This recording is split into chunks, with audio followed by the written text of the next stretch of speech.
Good evening, everyone, and welcome to another edition of Shots from the Bench. It's only sports talk, and of course, all opinions are both fabulous and flawed.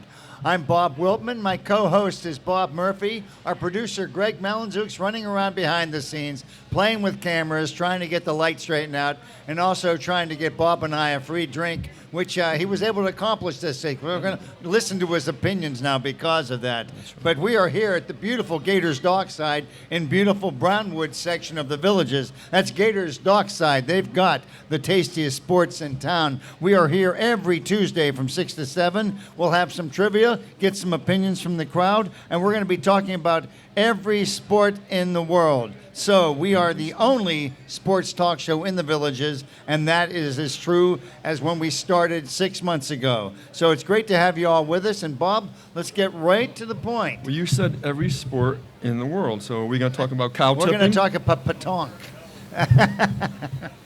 I'm taking it all back. Already I've been pulled back by my partner, no less. But let's get kicked off with baseball. Yeah, sure. Baseball, the hot stove. It's moving into. Now we got some hot teams. You got the Nationals, the Indians, the Brewers, the Yankees, and the Tigers. They're the hot ones right now. Okay. Anybody fooling you, or anybody changing your mind about how you're picking, based on what you've seen so far? Well, I think the Nationals' hotness has a lot to do with the Mets' failings. I think. Well, the Mets going out right now. They're a little bit going through a tough time right now. Trying to find their way. They're not hitting. Their pitching has been decent, but they haven't been able to stay with the Nationals.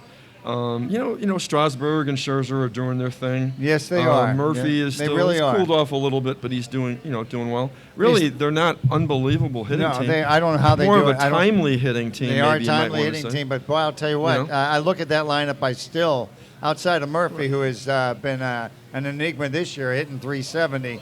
I'm still not seeing anybody that scares me at all in that line. Well, obviously Harper, but Harper, they're pitching around him. He's getting frustrated. He's hitting 250. I think obviously it shows. The best team is the Cubs, and their lineup shows it too. They have a great lineup. I mean, you got Zobrist and Bryant and Rizzo and Fowler and Hayward.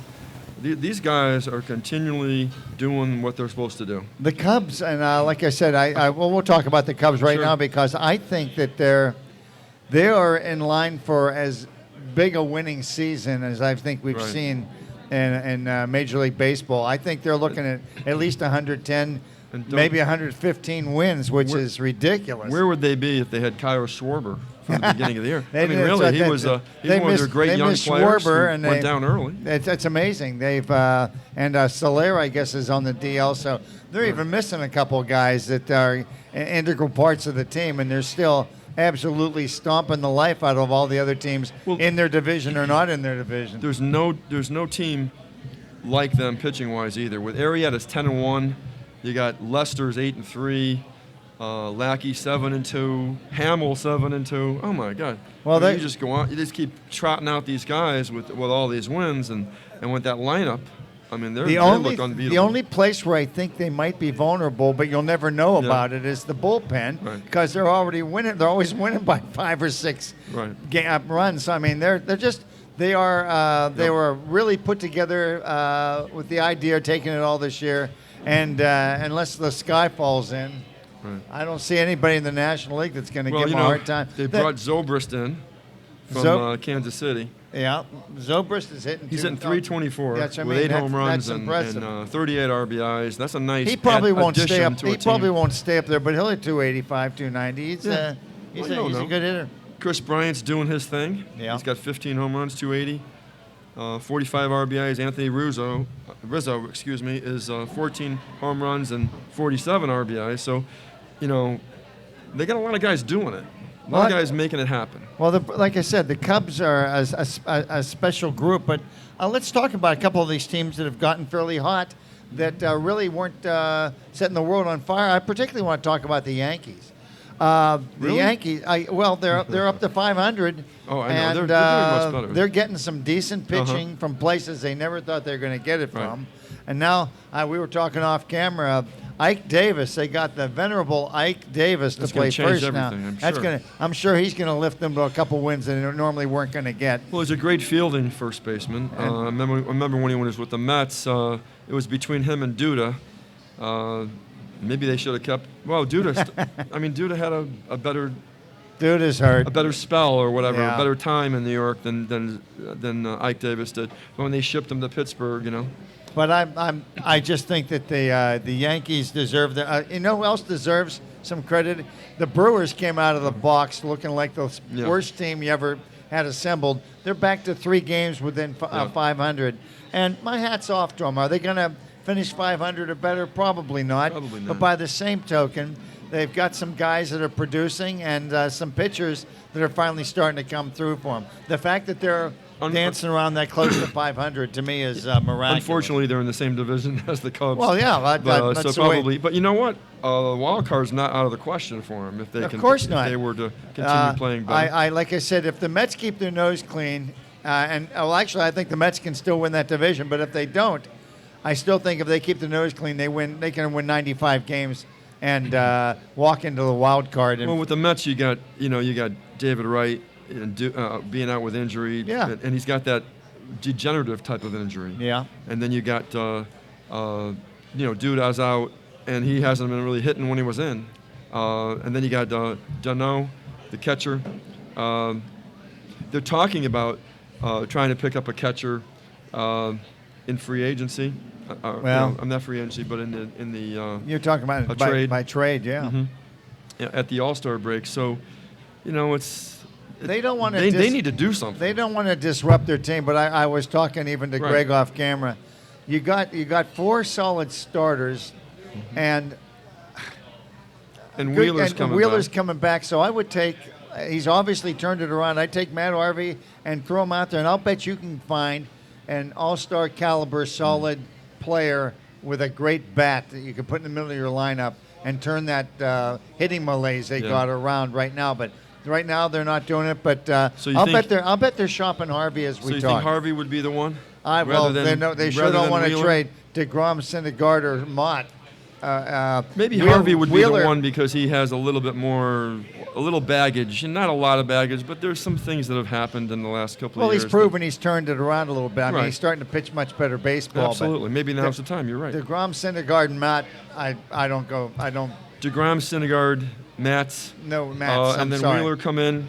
Wheeler's Wheeler's an unknown right now, but the fact is, you got those 3 pitchers, and if Wheeler is healthy, I'll bet you can get a legitimate all-star caliber regular everyday player. Bartolo Colon is 5-3. Bartolo, with a 3.5 I totally forgot about ERA, him. which isn't bad. He's great. That's what I mean. So that's they've got sure. they're going to have to pull the trigger if they want to get a good bat. And I mean a good bat, they're going to have to get rid of one of their pitchers, and they can afford to do it. Right. So. Well, they're talking about this guy LaCroix. I don't know his name. I think is he from the Brewers? Where's he from? LaCroix? Yes. Milwaukee. Milwaukee Brewers, yeah. He's been talked about LaCroix's he's been linked to the Mets. Good catcher. And then they're thinking, well, in the organization, there's been a lot of, not agreement, not total agreement, because they don't want to give up on Darno yet. Well, he's like a young I player. said, you're not giving up on him, but if he's not here, they need somebody now. Right. So do what you got to do. When you have all these young pitchers, most of the pitchers the Mets have right now don't have these big contracts. In another year or two, they're going to be wanting on those big contracts. Well, that's because they're playing for pennies right now. They get some of the best. Now's pitchers, the time you want to try to win with them. Best pitchers in the league. So hold on to them when it's time to pay them. That's right. But that's how I would go about it. But just running down some of the teams in the National League, but in the American League, a lot of the teams have really, really turned it around. And I want to talk about Detroit because they were expected to do very well, and they just came out like slugs. They were getting nothing done. Now they're back. They're 2 or 3 games out of first place. They got the players in place to do an do some damage in that division. Well, the White Sox started off like gangbusters, taking it by storm, and looked like the two Chicago teams. They're in free the falling National right League now. and the American League were going to be the year, but Chicago White Sox have really fallen down. They've really then plummeted. Kansas City moved into first, but Cleveland's hanging around. Good for staying Cleveland. in first. I'm rooting like heck yeah. for him, but I hope that and doesn't Detroit's curse making them. a little move now, like you said. Yeah, They're only Detroit. 3 games back, and that's right in the middle of it. That's for sure. Well, we're talking, like I said, but the teams, I've got a list just of a couple of disappointing teams. And the plummeting teams to me right now are the White Sox, the Pirates, and the Mariners. I mean, they were in position, and they're playing really bad baseball, all 3 of them. So they get what they get, or they get what they deserve, I should say. But when you're in a division with the Cubs, they're consistently playing well. Well, and all of a sudden you get a bad spell, and then you play well, then a bad spell. Well, you just can't play like that. You gotta be but the consistent. Pirates aren't playing the Cubs. Yeah. The Pirates are getting beat by everybody but the Cubs. The That's Cardinals came into Pittsburgh, swept them. They're playing the Mets. If the Mets Yeah. get any type of runs production, Mets are going to take them. So I don't know if they can get production. They're well, not that's. it's been terrible. I mean, they're living and dying by the home run. But that's like I said. And I want to also talk about this. What I really like about the baseball season this year is the new names that are cropping up. If I was to ask you, you probably would know this because you're very astute. Who's leading the American League in home runs? Would you know? David Ortiz? No, good try. His name is Trumbo. Oh, Trumbo. He's one of the from M&M the Orioles. brothers. The That's what I M&Ms mean. from Baltimore. You wouldn't think about that. So you got he's Trumbo. got 20 home runs. And who's backing him up? Who's number 2? That his, great former catcher of the Cincinnati Reds, Manny Machado? Todd Frazier. Todd Frazier. Todd Frazier's got 19. Because I wanted to talk about the M&M guys from Baltimore. Who's that? Machado and who's the other Machado and Trumbo. Oh. 16 home runs and 20 home runs. That's what's fueling Baltimore's rise to the top in the East there. I'm still not 100% sold, but we'll see what happens. Right now, well, their pitching is, Boston really seems to have the best team to me. Because they've got Price Boston's and got an unbelievable batting order. Oh, they have a great unbelievable batting order. Bogarts, Betts, and Ortiz. What a story that is. What a great year he's having for a guy who's retiring after this year. I mean, the guy's hitting 340 with 16 RBIs. 16 home runs and 55 RBIs. That's a great season for a guy who's supposed to be finished. Well, the Red Sox. I think the Mets would like to have him next year. The Red Sox have to get one. They're like, in fact, that'd be a good team for the Mets to deal with because they got hitters up the wazoo. But boy, do they need a pitcher. They're just scraping, throwing buckholes out there. Porcello's actually pitching well for him, but.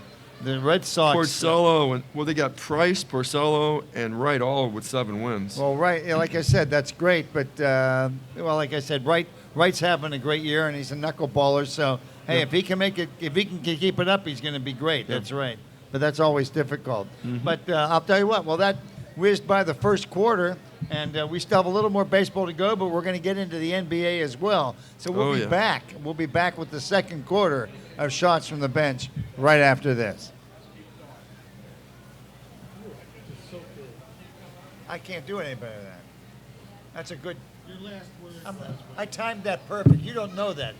I'm going to tell. Right when he got down to 0, boom, I closed. I had no idea.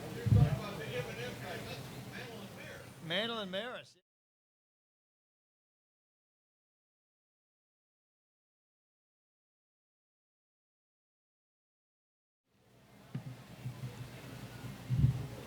We are back with the second quarter of Shots from the Bench here from Gators Dockside in the beautiful Brownwood section of the Villages. Gators Dockside, they have the tastiest sports in town. And before we get into the NBA, let's finish up with Major League Baseball. Sure.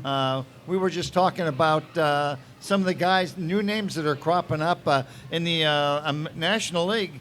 Your home run leaders, you got Arenado, Duvall, and Carter. Duvall's from the Reds, Carter's from the Brewers, and I don't even think I've ever seen either of them play before. So, I mean, that's just there's a new Right. wave going on. Oh, sure. And unfortunately, they're playing for weak teams, so you don't get to see Arenado and you don't get to see Carter. Well, a lot of and these Duvall. young players are getting opportunities now to That's play. right. That's right. And that's the thing to look for on some of these teams. Who are these next young stars that are developing? They may have not be on a good team, but they're having some young players come up, fill those roles, and do a good job. Oh, it's fantastic because, but unfortunately, because they're on losing teams, you're not going to hear about it or get to see that much of them. Yeah. Well, they're still in development, even though they're having a good season. Oh, They're yeah. still developing. You're right. There's no you know. question about it. Sure. But that being said, I'll tell you what. Let me just throw out real quickly. We got 2 trivia questions. I'll throw this out, and they're both about 4 home runs in the game. And we had this before, but I haven't gotten any answers. I want to know the last guy to hit 4 home runs in one game, back to back to back to back. He the 4 times that he batted in one game, he hit home runs. And I also want to know who hit 4 home runs, and it took him 4 consecutive home runs, and it took him 6 weeks to do it.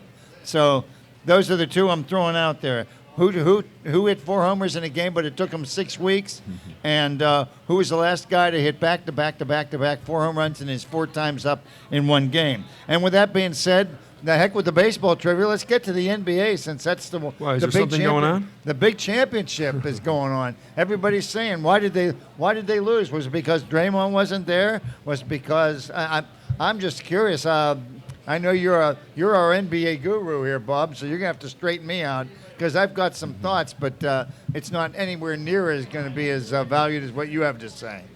Well, I would say Kyrie Irving and well, you know, I heard a funny story today. They said the top 3 of Cleveland combined for 84 points. Did you hear that? I believe it. Yeah. Okay. So Two guys. Kyrie Irving had 41. Yeah, I was going to say LeBron James had 41, and Kevin Love had 2. 2. Yeah, Kevin Love just really. I thought that was kind of funny. Yeah. Well, he was. If I was Kevin Young, I would have sat back and watched. I watched Kyrie Irving. Can you believe the game he had? He last had night? a phenomenal game. I mean, that was unbelievable. He didn't even have to LeBron look James to- had a great game. But a great Irving game. didn't even have to look to pass it. I mean, he'd come up, he'd dribble around, go in, go out, go sideways, fade away, and hit every time. If he missed 5, Right. I missed it because For them to go into, I know I realized Draymond Green. We're going to get to that. Yeah. He wasn't there. I do believe that has opened up some lanes that LeBron could drive and dish the ball, and Kyrie was just going off. I mean, he was driving the ball. He was doing everything. That was phenomenal. And, it was and you know phenomenal. what? You know a guy who wasn't stopping him was Steph Curry. No, He couldn't stop him. I'm not He sure. was doing but what, I'm not what sure. Curry usually does to him. But I'm not sure that you could have stopped. I mean, it was Right. just those guys are so physically gifted. If they want to get their shot off, they can. And if he's shooting like that, it's not like I'm going to say Steph didn't guard him. Right. I mean, it was just incredible. It was a not having spectacular performance Sure. by 2 guys in one game. Unbelievable. Because LeBron was Absolutely. right there with him. That's right. Yeah. It's the first time 2 teammates have scored 40 in an NBA Finals game. Did you know that? I believe It's the it. first time it's ever happened. It's and a tough lot to of get it- one guy to do it.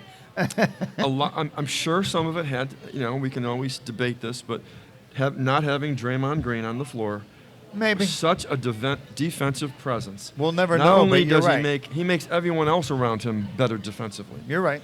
Okay, he clogs the middle. He goes after shots. He takes away a lot of those drives that LeBron was taking down the middle into the hoop, and he also gets into LeBron's head. LeBron didn't take kindly, to all the poking and trash talking that Draymond was giving him. As a matter of fact, Michael Thompson, the father of Klay Thompson, was one of the original Lakers Showtime guys. Sure, I remember Michael Came Thompson. off the bench. Heck yeah. He said that LeBron wouldn't have lasted in the '80s with Larry Bird. Can you imagine the trash talking Larry Bird and Michael Jordan? He apparently he has a little thin skin about that. Well, I'll tell you what, he had no problems last night. No, it was. Well, Draymond wasn't there to trash talk him. Well, that's right, but and that's Draymond's fault, frankly. Oh, that's another story. What's with Draymond with these shots to the Yeah, the groin. Our show is shots from the bench, but his shots aren't from the bench. Well, Okay. Now your team needs you more than ever. What's going on? Why would you do that and risk being tossed? And then, really, I mean, you could look back on if they lose this series, that was the turning point last night. I don't think that he thinks they're going to, and they probably won't. But if that's in fact the case, I guess he's willing to risk it being a goofball. But he was being silly. Yeah. After the Warriors went up 3-1, I thought this series was over. I think everybody did. I didn't think there's any way that the Cleveland was going to go into. By the way, go Gettysburg. This is Central Pennsylvania guy. Woo. Route 15, Route 30. I didn't think there was any way that the Cavs were going to go into Golden State and win that game. And the way they won it, convincingly, decisively. They were. And to see Kyrie Irving, who really wasn't playing that well in the series, and LeBron James, his jump shot, where has that been? He hasn't had that jump shot working the whole series. Probably even against, in the previous series. It was a phenomenal performance, but I don't believe it's a trend. He does it again tomorrow night, and they win by 20 points. Then I'll become a believer. But another factor that I think is very important is that Andrew Bogut is out. He has been today. They had an MRI on his sprained left knee. That's too bad. He's out now. What can you do? Tristan Thompson can't do anything about it. Is going to have a little bit more room to operate down in the box. Guys can drive to the hoop more. I think that's going to hurt them. It's going to have to be up. Golden State, it's a game of adjustments. Yeah. Hey, nobody was crying when Love was out. I mean, that's just the way it goes. I mean, And Curry hasn't been quite the same player. No, he's he's definitely not the same player. You can tell. There's something. I don't know what it is. He's not. I don't know if it's something not right with him or it's just the defense of the Cavs. Hard to tell, and nobody's ever going to admit to it now if there is. Right. But no, you can't look at Steph Curry and say he's the same player that was playing in the middle of the season. Right. He's not. He's just having. I don't know if it's a physical problem or, but. But I really don't. Like I said, at this present time, I couldn't tell you who's going to win this series because I think Cavaliers are capable now. I think they found some way to get at the Warriors. Well, yeah, by shooting 70% from the field. That's pretty good. Remember I told you in the first few games we saw LeBron James driving to the basket, trying to force his way through, even when it wasn't there, and losing the ball. Now he's got the jump shot working. When you get that jump shot working, now they have to come into you to try to stop your jump shot. No question. And then when they come in, he fakes the shot and goes right in by him. That's the LeBron James that works, not the one that's just forcing his way in all the time. Now, when that jump shot's working, they're a much more dangerous team. Well, much more dangerous. Like I said, it's next game will tell a lot. Mm-hmm. If Golden State's the team I think they are, I think Golden State's going to beat them by 10 to 15. If they're overmatched now or they feel like they're up against it, then anything can happen in Game 7. So we'll see what happens. Yeah. But that should be interesting. Absolutely. But you were talking about Bogut. Mm-hmm. He's a guy that you really wouldn't think would make that much of a difference. But in retrospect, he's a real presence. Right. And they're going to have to find a way to counter it somehow. That's right. They do have some good players on their bench. I don't know their names off the top of my head, but they got some. You mean Warriors? Yeah. Oh well, they've got Inagala and Irizi. There's another thing. Who's the MVP of this series? No one. There's no consistent starter or player that has really qualified yet to be MVP of this series. No one can tell, even on TV. Green was in pretty good shape till he took a day off. That's right. Well, they got Inagala and Livingston. What a player he is to bring in, to come in as your point guard, a big, tall point guard. Was he like 6'6" or something like that? And then you got Barbosa comes in. Those three guys there are really energizer bunnies. It's really phenomenal. It's phenomenal. And then you got the big guys, Speaks and Ezeli, that come in, that also give you a presence and block shots and so forth and so on. So I think, Ezeli's going to have to step up and play more, I think, with Ezeli, Bogert that's his going. name. Ezeli's, Right. Ezeli looks like he's got the, if we'll find out if he's worth his salt. But And yeah, Speaks will probably play he's more. going to have to come through. I think Speaks is. I think LeBron's licking his chops when Speaks comes in on him. I think. So what's your pick on? You think the Cavs will win? I Game think 6? Golden State will win Really? the next game. Yeah, You really I think do? they're that good. Yeah. But Okay. you know what? Let's not review how well I've done in my past selections. Let's not go there. I say it goes 7, and then it's a toss-up. No. Right now, I think something's changed. I mean, I just think that, well, of course, with Green out, and now with Bogut out, Green will come back. But I think if LeBron is hitting that jump shot, that's something that just wasn't happening. And if he's hitting that changes a lot of dynamics in what's going out there. On Well, the there's court. no question. You're right. But like I said, the talk is cheap, and we'll find out when the rubber hits the road Sure. when they get together. But Well, we got a lot going on this month with the NBA too. It's not just the final could be over in the next day or so. absolutely. And then we got the draft coming up. You got your Philadelphia has always been your perennial number 1 pick, and they're projected. The Sixers. Yes. That's right. Yes. They're projected to take Ben Simmons of LSU, and the Lakers, another perennial number 2 pick. Ben Simmons has. He just hits me as a Philadelphia Sixer. And I'm Right. going to leave it at that. Well, I know that the Sixers are trying to trade a couple of players, Okafor and Noel. Okay. Nerlens Noel. Yeah. They're trying to get rid of those 2 guys and get some some veteran players to put with Ben Simmons. They really like Ben Simmons. And the Lakers with Brandon Ingram looks like he's probably going to be going there. So the Lakers have a good. You know what a team that really is number 3 has a number 3 pick, and has been a playoff team. None of these teams except. Tell you what. Yeah, go ahead. We're going to have a cliffhanger. All right. This is cliffhanger time because This is the one. Greg's going crazy on the time. I can see him off in the distance waving his hands. We're not going to find out until we come back from the third quarter. Bob's going to let us know just No, who's I'm in not. store with the third pick. He may never tell you, I'm not but gonna we'll be tell back to find out if we can pry it from Bob's mind in the third quarter of Shots from the Bench right after this. Give me some money. No, I'm going to say the Celtics.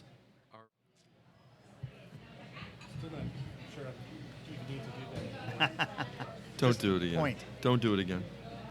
We are back with the third quarter of Shots from the Bench here from beautiful Gators Dockside in beautiful Boundwood section of the Villages. And we are back. We come out. We got our ears pinned back by the coach at halftime. But we come out and we said, hey, we got to get back out there. We got a cliffhanger. And the cliffhanger is who's going to be picking third in the NBA draft. And it may surprise you. Bob, who have you got for us? Well, what I was saying was, before the break, was, it's of the top 5 picks, whatever. Yeah. The Celtics were a playoff team. The Boston and they Celtics. are in all the mock drafts that I've seen, they're picking Buddy Hield out of Oklahoma. Who can light it up? Who can light it up. He was Player of the Year, National Player of the Year in the NCAAs this year.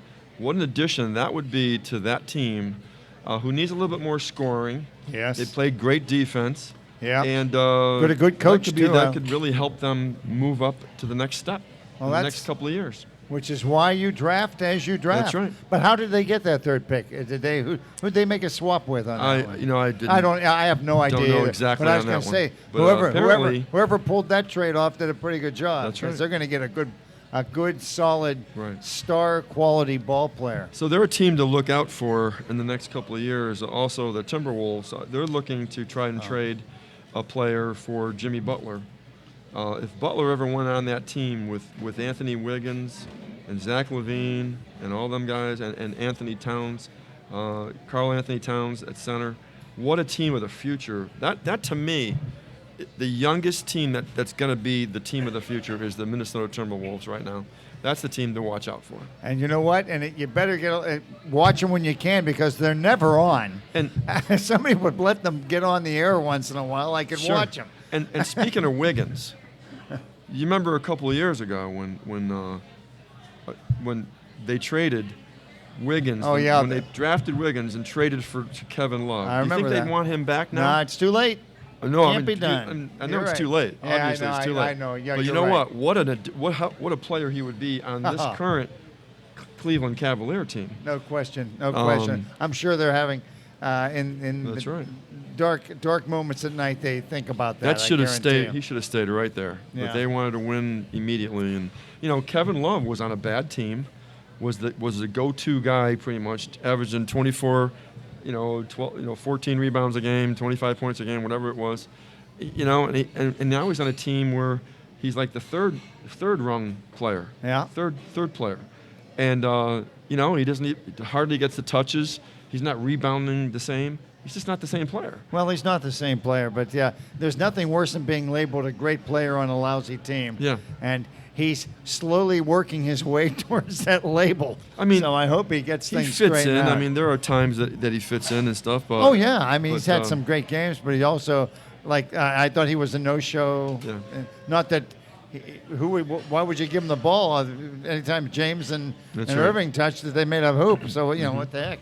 So we got the draft, as I mentioned, coming up. Yeah. And we also, right after that, as soon as the draft hits, everybody's got their draft picks and blah, blah, blah. Then we got NBA free agency starting July 1st. Woo-hoo. I think that's an exciting time Kevin Durant. in the NBA because Kevin now Durant. you Where have a will lot of he things go? going on this summer. A lot Where of things will he going go? on. Yeah, we got Another- Durant as the number one Yeah. dog in the draft. He would be somebody you'd want to put a few bucks towards. Absolutely. I think. Yeah. Now, LeBron James actually has an opt-out of his contract. He's pretty much not restricted, but he has an opt-out in his contract. He has a clause. Yeah. If he wants to opt out, he can be available. I don't know if he'd do that to Cleveland twice in 10 years. I don't know. If he thought that they lose the series, which you think they're going to. I think they're going to. Which I understand that. That makes sense. And they don't win. He might get.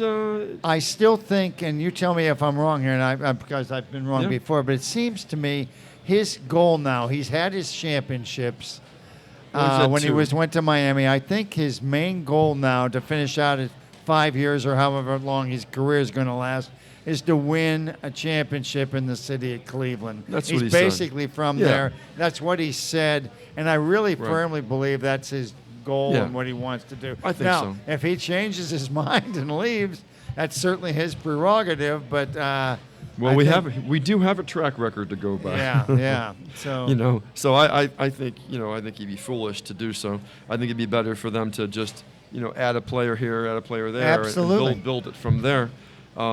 But some of your other top free agents, DeMar DeRozan, the big shooting guard from Toronto. I think he'll probably leave Toronto. And there's I know rumblings about him going to the Knicks. I don't know if or I the would Lakers. do that. He's an LA guy. I think he's an LA guy. Yeah, that wouldn't surprise me. And one thing about him, he's a great scorer, fantastic scorer. Yes, he is. But the thing with him is he's not a great three-point shooter. And in today's NBA, he'd have to fit into the right team, a team that has some three-point shooters already. And then they can dish off to him. Well, LA's got the cash to go out and see who they can get, so we'll see who they come up with. The Lakers are just a bunch of good young players. I don't know if he's willing to go that route. I think he'd want to go to a team that's either been a contender or on the verge of being a contender. Well, then he ain't going to go to L.A. Yeah. You're right. Yeah, some of your best point guards are Mike Conley of the Grizzlies. Yeah. He's probably the best point guard available. Rajon Rondo from Sacramento. I don't know if anybody's. I don't know. I think he's been. I think his light his star is flickering. He led the league in assists this year. Yeah. With 12 assists a game, pretty close. Kind of resurrected his career a little bit. Had a pretty good year, 12 points, 12 assists. Well, he should be able to market himself pretty well. Then. Great facilitator. Yeah. Great defender. He is a great defender. I'm he's not getting big up on there his in shot. His shot doesn't do it for me. No, a good landing spot for him might be the Knicks because Carmelo Anthony is in the same boat as him. They're getting up in years. They're in their late, early 30s. Early 30s, yeah. And maybe that's a good place for him to go. Then you also got Jeremy Lin available. Another great couple of good shooting guards is Nicholas Batum from Charlotte. I really like him, by the way. Great three-point shooter, really good defender, and and also a great passer for a two guard. Oh. Gets a lot of assists. I've seen him play a couple times. I think he's exceptional. Yeah. And so I love watching the chess match that goes on during Yeah. the summer between the draft and then the free agency. It's an exciting time going on in the NBA. so what's going to happen with the perennial powers who are starting to leak oil, like San Antonio? I mean, I guess they have no choice but to try and hit the mother load on the free agent route. Well, a couple of guys that make sense for the Spurs would be Paul Gasol. Paul never thought of that. It seems like Chicago's breaking up that team. Paul Gasol is a free agent. They want to trade Butler. They want to do this. They want to rebuild. It seems like they're going to start to rebuild.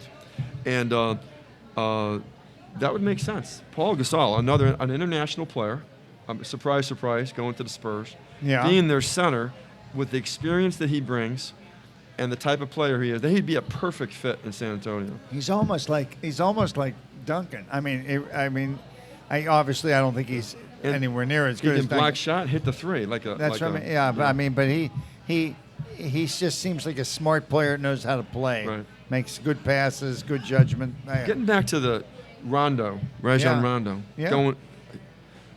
I've heard some discussion. If he goes to the Knicks, you're starting to form potentially another version of the 2008 Celtics. And here's how. You've got Rondo facilitating the ball to Porzingis, who is the Kevin Garnett of the Knicks, Yeah. and to Carmelo Anthony, who is the Paul Pierce of the Knicks. And so those are the two all-stars. That's what made those two guys great in that particular team, because their center wasn't unbelievable on that center team. It was their small forward, Pierce, Anthony, Porzingis, Kevin Garnett, and Rondo. That's what I see. What could potentially, that's what I've been hearing too. A lot of commentators are saying the same thing. If they were to pick up Rondo, and they need some other players, obviously, but that would form that trio nucleus of Garnett, Pierce, and Rondo. Well, like I Similar said, type and of thing. I don't know enough to know whether you're right or wrong, but my own opinion is I just don't know if Rondo's that marketable. I mean, if I would, if you're looking for a good defensive guard that can distribute the ball, not bad, but you're not going to get much in the way of scoring out of them. Mm-hmm. And I think that these days it seems that's what you expect to get out of your guards, is somebody can hit some 3-pointers and light it up a little bit. The Knicks are playing that. They're playing the triangle, but they're having they're playing a version of it now. They got Jeff Hornacek now, the coach, as a new coach. Yeah, good coach. And, I like him. He's a defensive-minded coach. Yes, he is.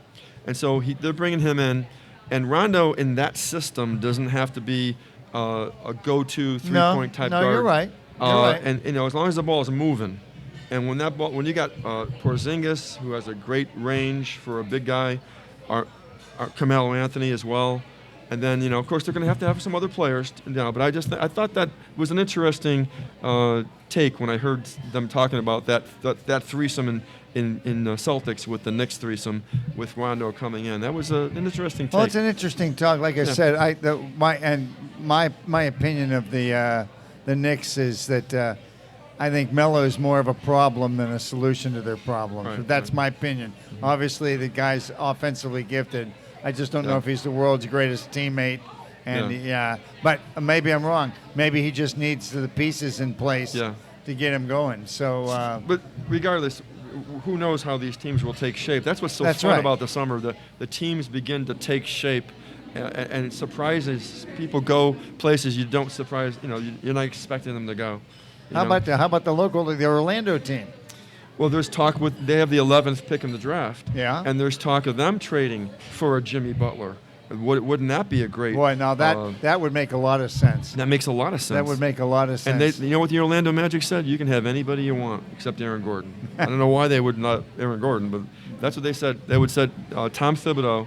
I think it was no. I'm confused about that. But they That's all right. they wanted to trade for Jimmy Butler, and that would make a lot of sense to get because what good does the 11th pick do the Magic? You have a bunch of these young players who are about to come into their own. You need some veteran leadership, a good player. You can get a good player for the 11th pick. I agree. You know. I'll tell you what. That's going to wrap it up for the third quarter here from Shots on the Bench. We'll be back to talk a little bit about the National Hockey League, a little bit about the upcoming golf tournament. I think it's called the U.S. Open. There's something about that. We have a couple other things we want to talk about, but we'll be back with the fourth quarter right after this.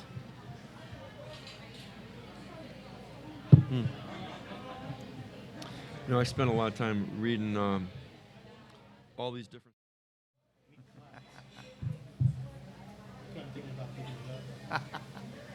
We are back with the fourth quarter of Shots from the Bench here from Gators Dockside in beautiful Brownwood section of the Villages. And you know what usually happens, the fourth quarter, you try to bring it all together, you know what I'm saying? And we're going to try and do that talking about National Hockey League and golf. So it's going to be a challenge. But let's get right to the point.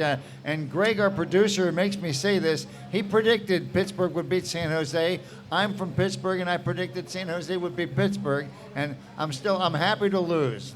I've lost a lot of predictions in this You one. root I'm against happy. his home team. How about that? You know what you do because you think that Just don't believe it. I am the curse, and I think that they they impressed the heck out of me. That's right. Since you can see where the Penguins turned. Is this fine? Seems like okay. Yeah. You can see where the Penguins turned. They hired Mike Sullivan as their coach December 12th, and he instituted a different type of offense, a pressure type of offense. And he went out and got pressure game. He went out and got the guys he needed Right.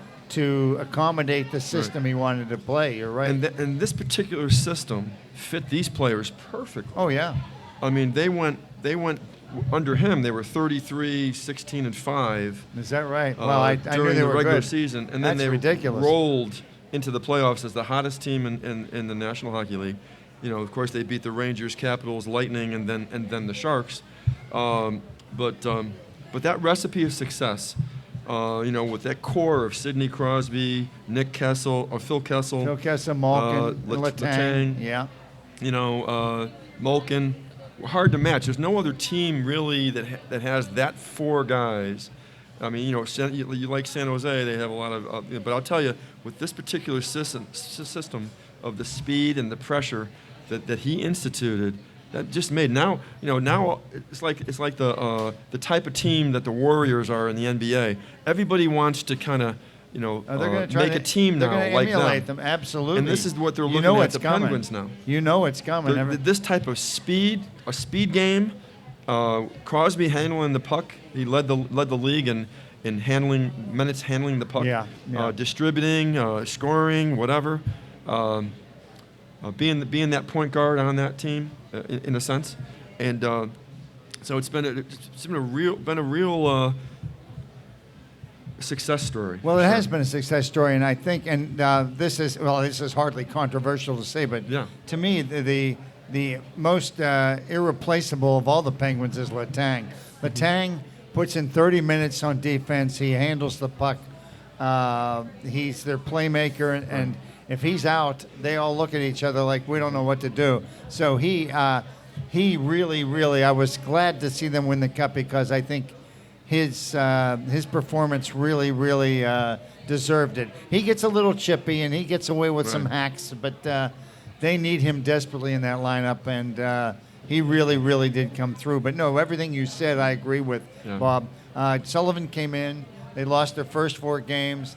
But he had coached them all in the minors. They all bought into the system, and by February they were steamrolling everybody. There's no question. That's right. So hats off to them. Boy, they look like the team for the next few years if they can keep this team together. That's how it looked back in 2009, and they hadn't made it back to the finals until this past year. But and kudos again to Sidney Crosby. He takes a lot of cheap shots from the media, but he was the Conn Smythe winner. He's the most valuable player in the playoffs, and he quietly he didn't let the bumping and grinding get to him. he hung in there and played. He played a heck of a series. So That's right. I'm happy for the Penguins. Believe me. Now, after we've gotten hockey out of the way, the U.S. Open. There's something going on in golf We're this still week? talking about Pittsburgh, but this is Oakmont Country Club, which I've had the pleasure of playing many times and caddied there many times. And as I mentioned to you before, I know you're a golfer. Bob, I just don't want them to trump it up. I want it to be fair. If they reward It's good already golf trumped shot- up.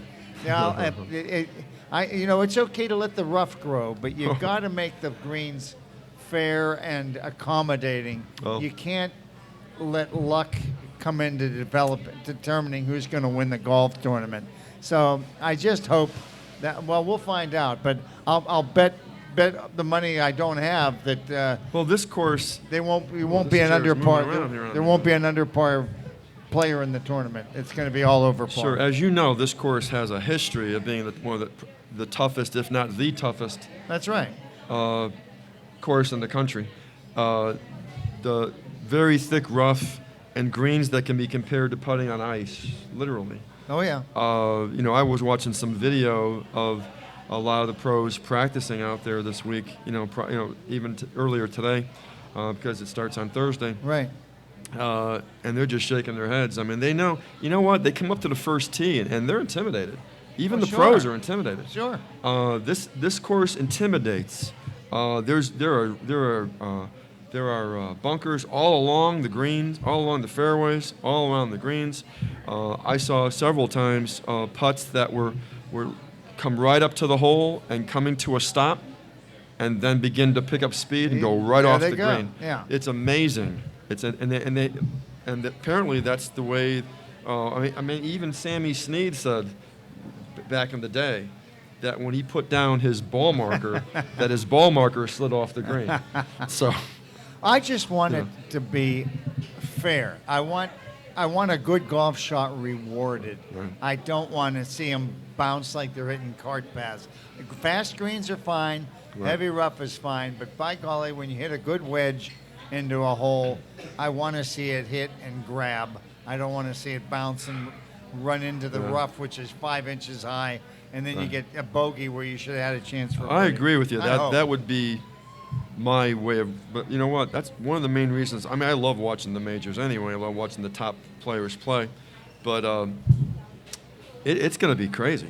These greens are crazy. Well, as long as these pros, and they're all great players, but they'll be honest and they'll turn on the. I mean, if the course is not fair, Well, they're expecting it. They're gonna let know? people know that it's not up to snuff and it's not the way it's supposed to be. Right. I know it's a tough test of golf, but hey, make it reasonable. Don't make it so you hit the ball in the middle of the green and now you're only 3 feet off the green in this high rough. That's not going to be worth it. We got the defending champ Jordan Spieth coming in, playing real well right now. And he's doing everything. He's saying the political right things. He's saying it's very tough, but it looks like it's going to be fair. But like I said, we'll see. You can't let it intimidate you. You got to take it on. If you're the best players in the world are not going to be intimidated. They're going to go after it. They're going to know these greens. They're going to know where they need to hit that ball on that green, so it's not doing all that funky stuff. Yeah. And we'll see who rises. I think the top player. I don't. Usually, pretty sure- a I'm pretty course sure- like this, the best of the best I are was going just to going win. to say, I'm pretty sure a no name is not going to win this Right. one. It's going to be somebody who can really play and can grind it out and has had Sure. success. So doing it's it going to be before. great to see. I can't So wait to see it. I'm going to ask you this. Although you've already answered it, but whom do you think is going to walk away with the U.S. Open Championship from Oakmont? Well, Jason Day is number 1 in the world. Yeah. Spieth number 2. The fact that Spieth won it last year, same course, same greens, I would have to say that he'd have to be my favorite based on that, on the fact that he knows what it takes to win there. I agree with that. And I wouldn't count out Day or McIlroy or pretty much those three. But I would go with Jordan Spieth, defending champ, knows what it takes to win there. isn't, that makes a difference. Good choice. What do you think of somebody like Mickelson? Do you think Phil has a chance, or Oh, sure. I mean, these is guys. he too wild? Is he too spray conscious off the tee? It's amazing, Phil. I mean, every time you watch him, he's usually spraying a tee shot, but That's then what I he's mean. in the rough and he makes them. He's a spectacular shot maker. He scrambles. And there's so no question. scramble, he's in a bad position, yet he's right 2 feet from the hole. It's just amazing player. If he only got the tee shot right, then he'd be better. But along that way. I was just curious what you thought, because I thought about picking him, but I'm not going to. I'm going to pick Dustin Johnson. Now, Dustin Johnson's got a history of hitting the ball as well as anybody, but making a mess of things when the greens are especially tough and the rough is high. But he just hits the ball so pure, and I just think it's his time. He seems like he's these last 5 tournaments, he's been in the top 10, I think, in 4 of them, and top 3 in 2 of them. So I just think it could be his time, but we'll find out. Won't watch. It'll be some foreign guy we never heard of. Shoot lights out. That's true. Bertie Takamuchi or since something. we've already jinxed everyone here. But I like. Ricky Fowler's another one that. Well, you know what? There's a great. I didn't even think about him. That's a great choice. You know what? I didn't even think about Ricky. He's going to break through. Ricky Fowler is just. He is so close. You're exactly right. You know what? I can't change it because I've already made it. But he's my second choice. How's that? Don't you like when people do that? Speaking of Mickelson and speaking of Fowler, I read a story today, and it was Rory McIlroy talking about the 2015 PGA Championship, how him Fowler,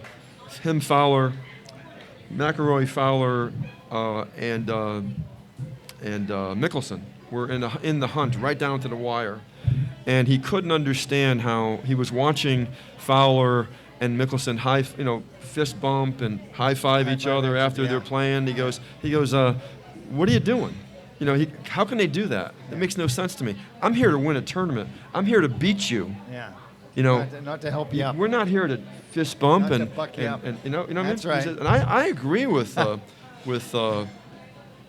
McIlroy about that. I agree. There's a time for that. I mean, if you're on a Davis Cup team Well, the together or idea is something. to make it look like you're, hey, we're all in this together. Yeah. I would be a little more crabby. I would be more But like you're Rory. fighting for a major against this guy, shot for shot. And then if he makes a nice shot, you're fist bumping him. And McIlroy got upset by that, actually. And he says, well, what do you got? What's going on? I kind of see that point. Well, here's what you got. You got your 2 great prognosticators. Murphy is going with Jason Day. No, Spieth. Spieth. I'm sorry. I knew it was a good player. I couldn't No, remember. they could win, though. And I picked Dustin Johnson, All right. even though he threw Ricky Fowler out, and I think not bad. So that's our How pick. much are we going to bet on that? I'm not betting anything. But, like I said, we're getting down to the end, and I still had something I want to share with everybody.